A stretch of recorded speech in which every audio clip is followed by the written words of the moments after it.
5 people, 5 different lives. And yet, when I asked them the same question, what do you wish you knew before you retired? Almost every single one of them paused. Like they'd never actually been asked that before.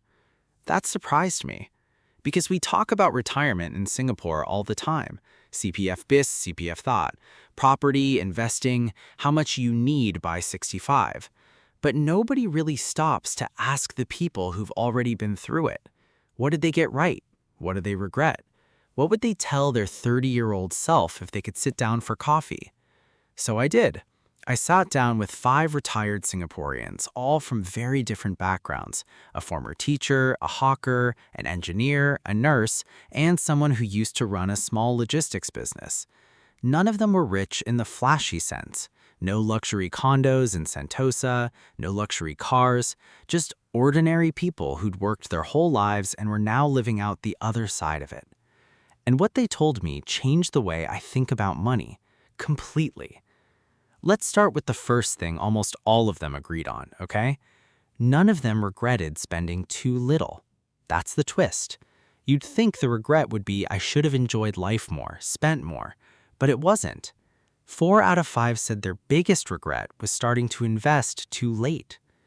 The hawker, let's call her Auntie Lily, she ran a noodle stall in Toa Payoh for over 30 years, told me something I haven't stopped thinking about.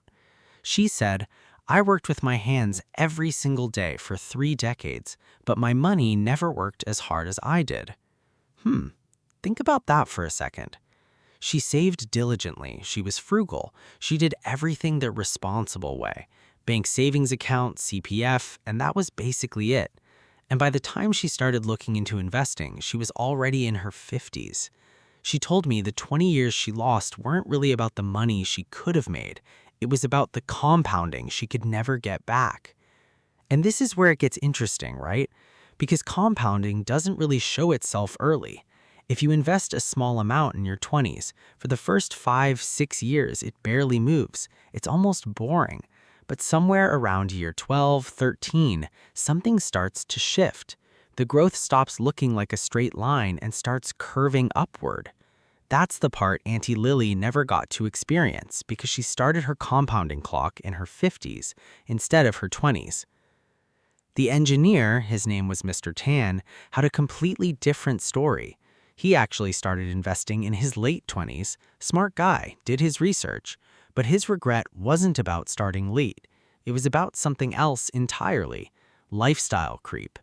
Every time his salary increased, his spending increased right along with it. New car, bigger flat, nicer holidays. Nothing crazy, nothing irresponsible on paper. But looking back, he said the raises he got over 25 years should have built him real wealth. Instead, they mostly just upgraded his lifestyle. Same savings rate the whole time, even as his income tripled. That one hit different for a lot of viewers I've talked to before because it's so easy to justify in the moment. I earned it, I deserve it. And sure, you do. But Mr. Tan's point wasn't that you shouldn't enjoy your money. His point was that nobody warned him how invisible the trade-off is. You don't feel yourself losing future wealth. You just feel yourself enjoying the present. And by the time you notice the gap, decades have passed. Here's a small detail that stuck with me, actually.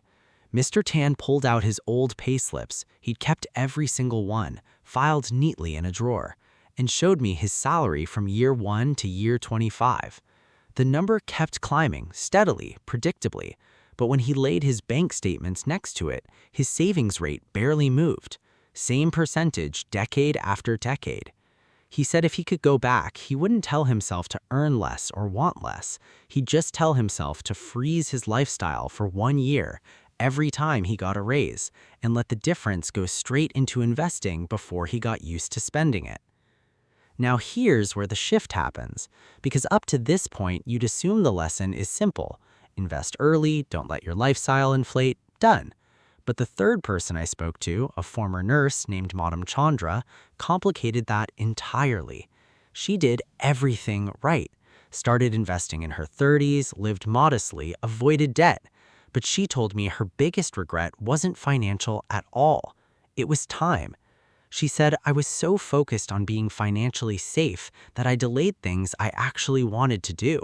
Travel, spend time with my parents before they passed. I thought there would always be more time later. And that's the part nobody tells you about retirement planning, okay? We treat it like a purely mathematical problem. Save X amount, invest Y percentage, retire by Z age. But money is just a tool for buying time and options.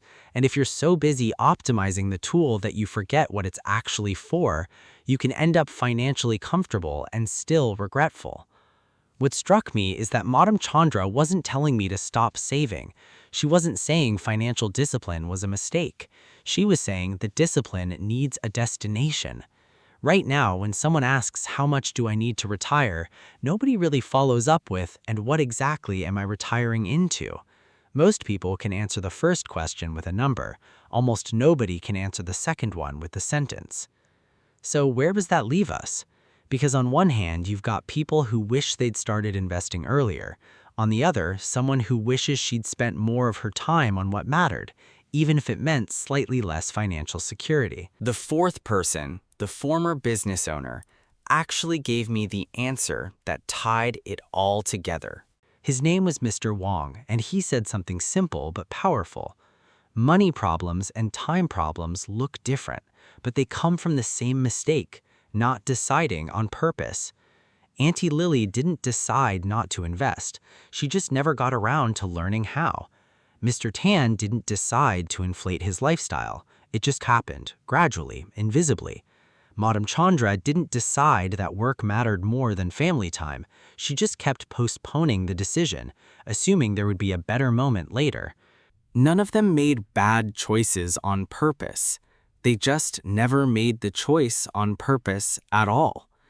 And that's really the heart of what I learned from this whole project. The fifth retiree, the teacher, said something that quietly tied the whole thing together right at the end of our chat. She told me she used to think retirement planning meant picking the right numbers, the right CPF sum, the right portfolio, the right age. But now looking back over 30 years of teaching and saving, she realizes it was never really about the numbers at all. It was about who was actually paying attention year after year while everyone else was busy living. Because here in Singapore, we've got real structure, CPF, HGB, decent healthcare. The system gives you a floor, but nobody's system decides for you when to start investing, how much lifestyle upgrade is enough, or how to balance security against actually living your life. Those decisions are yours, whether you make them consciously or not. So, if there's one thing worth taking from 5 retired lives, 5 very different journeys, it's this. The years you have right now aren't neutral. They're either compounding for you or they're quietly slipping past you. And the difference between the two isn't how much money you make. It's whether you actually decide, on purpose, while you still have the years left to make it count.